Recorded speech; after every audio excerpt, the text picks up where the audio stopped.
Hi, Mary here at Mary's Heirloom Seeds, and I want to share with you one of my absolute favorite greens, Swiss chard. It is by far one of the hardiest, one of the easiest varieties of greens for us to grow, and where we are here in Ramona, California, we grow it year-round. So this is February. We have had weather ranging from 20-something at night to 50-something at night in the last couple weeks. We've had days where it's been in the 50s, and we've had days where it's been in the 80s. And our Swiss chard is still growing strong, and we continue to harvest it. So I wanted to share with you how to grow it and some of our tips on our favorite varieties. So this one here is Ruby Red Swiss chard. We have quite a few different varieties at Mary's Heirloom Seeds, and if you look at our videos, you will find that I've already introduced to you another variety of Swiss chard, and that is Ford Hook Giant.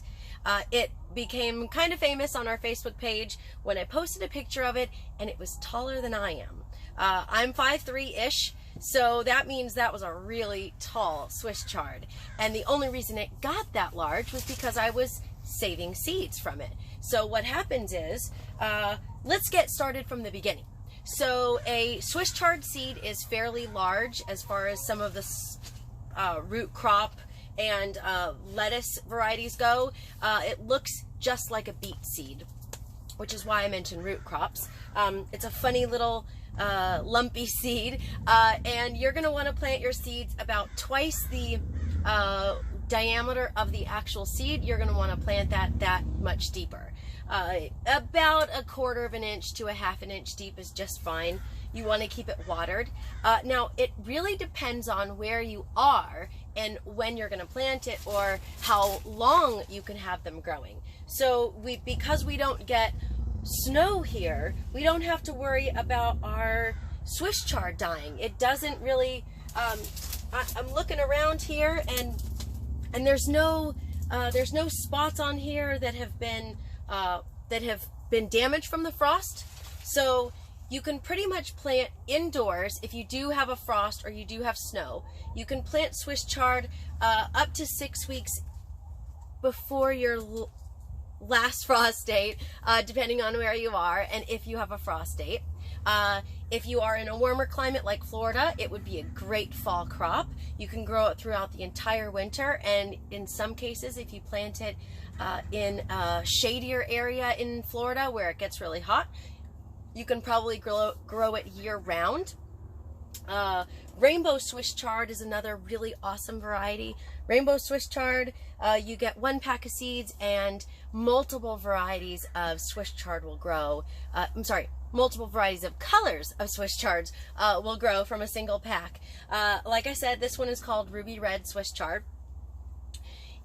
Ruby Red Swiss chard is one of my favorites because it's nice and bright. I think Rainbow Swiss chard is my favorite because you get so many different colors when you grow it.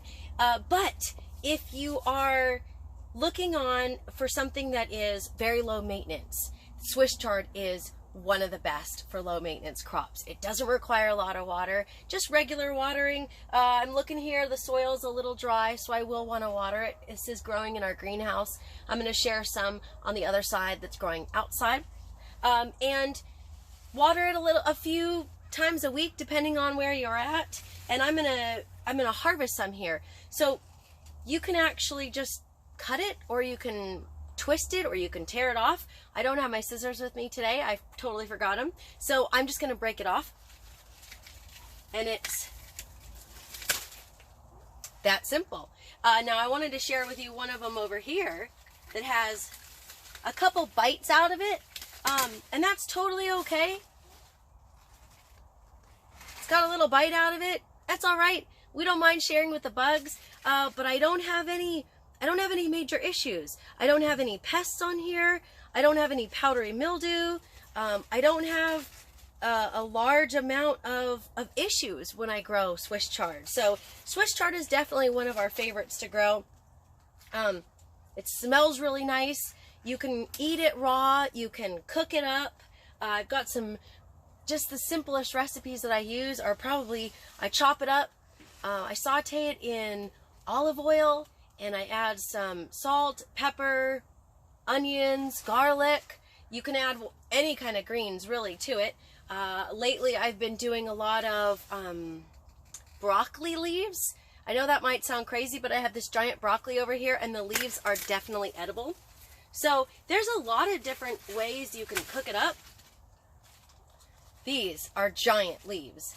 I'm definitely going to eat these today in my next meal, but I'm just checking these out, and there's not a lot of pest issues when I grow Swiss chard. So I highly recommend it for a homestead garden for people that are just getting started. If you're not sure, from seed to harvest is approximately 60 days. So once you plant that seed, you can actually start to harvest the outer leaves around 50 days, depending on how mature it is.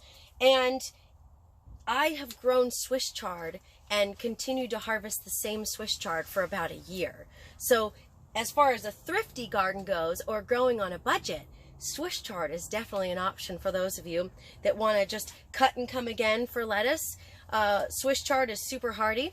It can tolerate a frost. It can tolerate really hot climates, and it's easy to grow. So if you have any questions, I'm Mary at Mary's Heirloom Seeds. You can send me an email to mary@marysheirloomseeds.com. And today we talked about Swiss chard. Maybe we'll get to a different variety later on. I'm going to link in the comments a couple things. One is growing Swiss chard from seed to harvest, and the other is our harvesting video. Super easy. We harvested some Swiss chard. And then the third is a video on how to save your seeds. Swiss chard is another one that is really easy to save the seeds from. So if you're looking for a nice thrifty homestead variety, Swiss chard is definitely an option. If you aren't already, subscribe to our YouTube channel. Check us out on Facebook, Instagram, all that fun stuff. And we'll try to share a lot more helpful information for you for 2020. Thanks for joining me, and happy planting.